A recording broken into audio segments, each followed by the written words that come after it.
আমরা একবারও টের পাচ্ছি না যে সিগারেট খেয়ে আমাদের কলিজাটা কি হচ্ছে। কি বলেন? সিগারেট খাচ্ছি মনের আনন্দে, কিন্তু মনের আনন্দটা আসলে সেই দুঃখের সাগরে আমাদেরকে ভাসিয়ে দিচ্ছে। কথা বলেন ঠিক কিনা? এজন্যে সিগারেটকে পরিহার করতে হবে। সিগারেট এটা খুব মারাত্মক ব্যাধি ছড়ায়। ওখানে সুন্দর একটা দেওয়া আছে, পিকচার দেওয়া আছে, কিন্তু আসলে পিকচার যদি খেয়াল করে বুদ্ধি খাটিয়ে যদি আমরা চিন্তা ভাবনা করি, আমার মনে হয় আর জীবনে সিগারেট খাবো না। কি বলেন? তারপরে কোন একটা কোম্পানি নিজের দায়ভার ঘাড়ে নেবে না, অন্যের দায়ভার নিজের ঘাড়ে নেবে না। ওখানে লেখা থাকে smoking is the very harmful, ধূমপান স্বাস্থ্যের জন্য ক্ষতিকর, কিন্তু তারপরেও পাইকারি দলে মানুষ খাচ্ছে। আল্লাহ পাক হেফাজত করুন, সকলে বলে আমিন।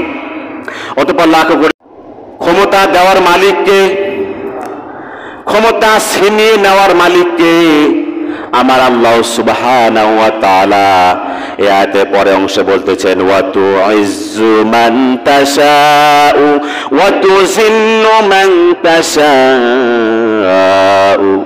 আমি আল্লাহ রাব্বুল আলামিন তোমাদেরকে সম্মান দান করেন।